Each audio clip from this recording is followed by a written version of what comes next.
Hello fellow YouTubers, Finglet here, and welcome to a new episode of Southampton's Toward the Top. And I have now played another season through with Southampton. And these are the player stats of the English Premier Division, or it's called, in the real life, Barclays Premier League. And as you can see here, up here in average rating, Kevin Morales came 4th. Like, he placed 4th in the average rating division, or category, or what you would say. He had an average rating of 7.47. That is amazing. Like, Kevin Morales, this was his first season at Southampton, and he played stunning. Like, he was actually almost also a top goal scorer. As you can see here, he is sharing the second place with Edin Dzeko, and Romelu Lukaku. And those are two big names. And then you see Kevin Morales. Who is this guy? He's a total randomer, and he's playing so great. But the goal scorer of the season, or the top goal scorer, was Danny Welbeck, and I don't get this. His stats are lying. He has bad stats, but he scored 27 goals. That is many goals, I have to say. That is really a lot of goals. And then we go down an assist. Here again, Kevin Morales was here again. He's like the playmaker of the team. He came 6th, just in front of Jack Wilshere, who also is a pretty big star. But Juan Mata played for Manchester United this season, and he did great together with Gareth Bale, completing 16 assists. And now we take a look at man of the match. Kevin Morales was also up there, just behind Gareth Bale, but now he had to share with Danny Welbeck and Edin Dzeko once again. He had 8 man of the match appearances, and that was a lot.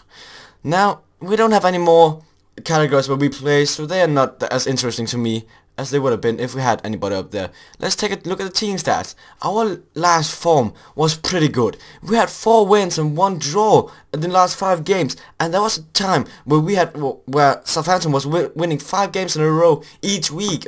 They were doing great, Southampton.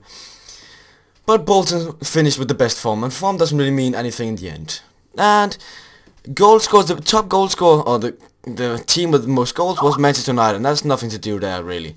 But then we took a look at conceded. We only conceded 42 goals, and that is not much if you see. Like, we were up there together with Manchester United, City and Chelsea. We were having one of the best defenses in the goddamn division. That really says something. Like, Louis Shilham, Scott Dann and James Tompkins in the defense was an amazing back 3 guys. So that was pretty good. And then we also had a away form, but that doesn't really matter at all. Like, it's just count the last 5 games, and that is not enough for me. Let's take a look at the final team, as I would take it. Where is the team? I'm gonna say the team as have played the most this season. We're gonna take Yaya Sanogo on the field. This is probably maybe put Stubby Klingon in there also. This is the team that I've been playing most this season. In front we had Yaya Sanogo and Kevin Morales, and Morales was the best player on the team without a doubt. Then we had Sanogo as a company man, and Morales kind of took the shine away from Sanogo this season. But it doesn't matter, as long as we played good. Then we have Adam Lallana as an attacking midfielder, and he did great up there. He was one of the big playmakers in the front to setting up our players.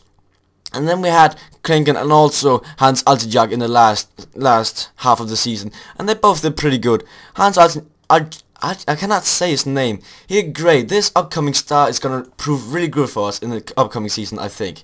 But Morgan Schneiderlein, this guy is a homegrown player. He's been in Southampton his whole career so far, and he has been playing really great for the team so far. All to back when the first season I played, he's been doing great. And then we have Johan Cabaye as a defensive midfielder, and there's not much to say about this guy. He doesn't score goals, but he lets the opponent not to score goals. He is like the backstop of the midfield. He is great at stopping through balls. He's great at stopping headers, but he has kind of a temper. He's getting a lot of yellow cards. And in the back we have Danny Fox. Or is that Danny or David? It's Danny Fox. He's been doing pretty good together with James Tompkins, Jose Fonta and Stephen Kelly. This has just been amazing back 4, to be honest. They have not let that many goals gone through. And then we have in goal Louis Shilham, who's been probably the best goalkeeper that I've bought so far. He's only the second goalkeeper I've bought, but he's been doing great. He's only worth 3.4 million. He is great goalkeeping. He's been doing pretty good. And let's take a look. What should we take a look then? We should take a look at the boardroom. What they have to say about me. Oh, come on.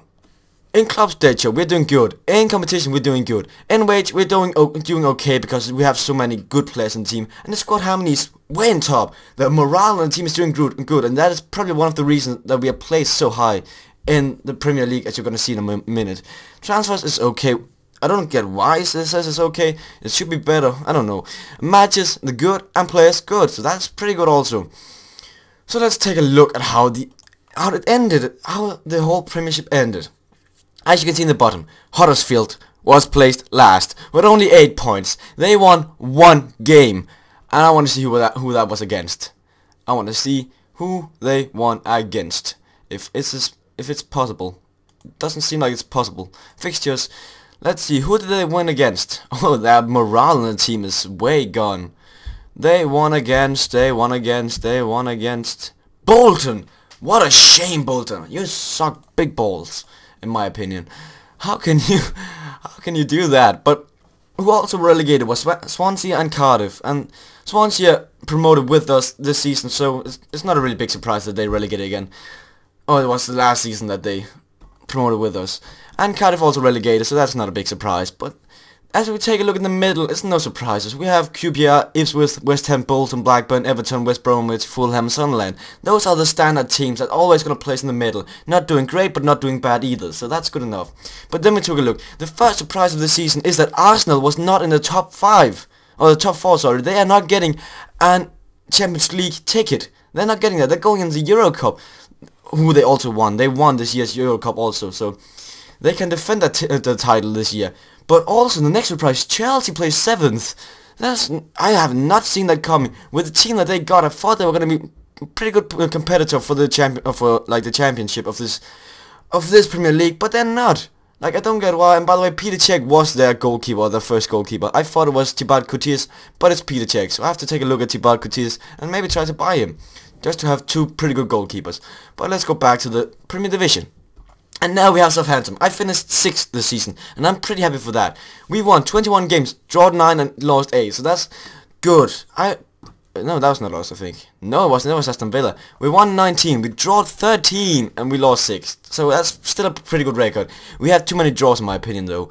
But placing 6th means that we're gonna get in a Euro Cup ticket to next season. We are gonna defend how we did in the Euro Cup, and that's great. And then we have Aston Villa, Tottenham, Liverpool, Manchester City and United. That's just... Like Aston Villa, I thought they were going to place in the middle like these, but they were too high in my opinion. They are doing great. They even overhauled us in the end, so that's good enough. But United won this year's Barclays Premier League. Nothing to say against that. But I want to take a look at how we did in, if I can see, how we did in the Euro Cup this year. Come on, fixtures, because you guys saw that I was going to play against who's that team? That is Paris Saint-Germain we are going to play against. The first game we played on our home field, we drawed 1-1. But then we have to play against had to play them on their field, and we lost in the last possible second.